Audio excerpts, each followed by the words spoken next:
धनंजय मुंडे यांच्या राजीनाम्याबद्दल नेमक्या काय आता प्रतिक्रिया समोर आल्या आहेत? अजित पवार यांनी जे वक्तव्य केलं होतं त्यानंतर नेमक्या काय काय प्रतिक्रिया आलेल्या आहेत जाणून घेऊया.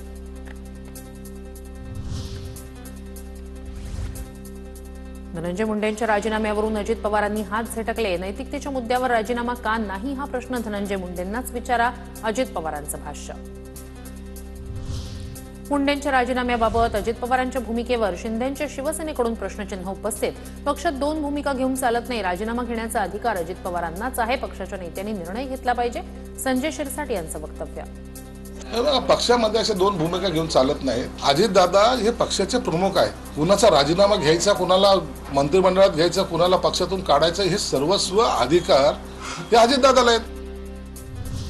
कोणत्याही परिस्थितीत धनंजय मुंडेंचा राजीनामा घ्या. राजीनामा घ्यायचा की नाही हे आता मंत्री ठरवणार का? मग सगळ्या यंत्रणा बंद करा. अंजली दमानी यांचा सरकारवर निशाणा. हे ठरवणार का? धनंजय मुंडे ठरवणार का की त्यांनी राजीनामा द्यायचा की नाही? म्हणजे आता तुम्ही ना एक काम करा अजित पवारजी, की तुम्ही यंत्रणा सगळ्या बंद करून टाका. धनंजय मुंडेंचा राजीनामा द्यायचा का नाही याआधी कुणी घ्यायचा हे ठरायला हवं. संतोष देशमुख हत्या प्रकरणात वाल्मिक कराड निकटवर्ती असल्यानं मुंडेंच्या राजीनाम्यावर संजय राऊतांची टीका. धनंजय मुंडे यांचा राजीनामा द्यायचा की नाही यापेक्षा त्यांनी कुणी घ्यायचा हे ठरायला पाहिजे. तो अजित पवारांनी घ्यायचा की देवेंद्र फडणवीस यांनी घ्यायचा? कोणाला वाचवताय? अजित पवार पक्षाचे प्रमुख, त्यांनी ठरवलं तर एका मिनिटात धनंजय मुंडेंचा राजीनामा होईल. इतके ठोस पुरावे असताना मुंडेंना बडतर्फ करायला हवं.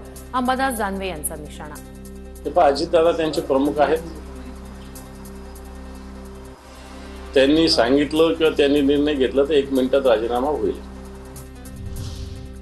संतोष देशमुखांच्या मारेकऱ्यांना फाशी व्हावी यासाठी आमचे प्रयत्न. घटना गंभीर, यांचं राजकारण करू नका. संजय राऊतांच्या सुरेश धस यांच्यावरील आरोपांवर बावनकुळेंचं उत्तर. आंदोलनाची धार कमी करण्यासाठी सुरेश धसांना पुढे केलं जात आहे. सुरेश धसाबद्दल वारंवार सांगताय. मी कालच बोललो आहे, कालच त्या ठिकाणी स्पष्टीकरण दिलं आहे. वारंवार या प्रश्नातून जायचं नाही तर राजकारण करू नका.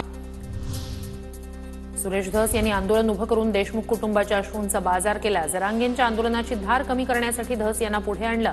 संजय राऊतांचा भाजपवर गंभीर आरोप. मनोज जरांगे पाटील यांचं जे नेतृत्व उभं राहिलं मराठा समाजामध्ये आणि त्यांनी जे आंदोलनाला सुरुवात केली होती त्या आंदोलनाची धार कमी करण्यासाठी भारतीय जनता पक्षानं सुरेश धस हा मोहरा मराठा समाजाचा पुढे आणला. नैतिकतेवर धनंजय मुंडे यांनी राजीनामा दिला पाहिजे. या प्रकरणात पुरावा असूनही गुन्हा का दाखल होत नाही? सुप्रिया सुळेंचा संतप्त सवाल.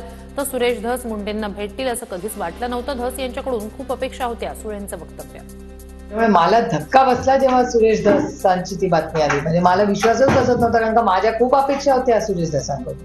मला कधीच वाटलं नाही की असं ते कधी जाऊन भेटतील. खासदार सुप्रिया सुळे उद्या बीडच्या मस्साजोग दौऱ्यावर. संतोष देशमुख यांच्या कुटुंबियांची सांत्वनपर भेट घेणार. तर सुप्रिया सुळेंकडून आम्हाला न्यायाची अपेक्षा. धनंजय देशमुख यांची प्रतिक्रिया.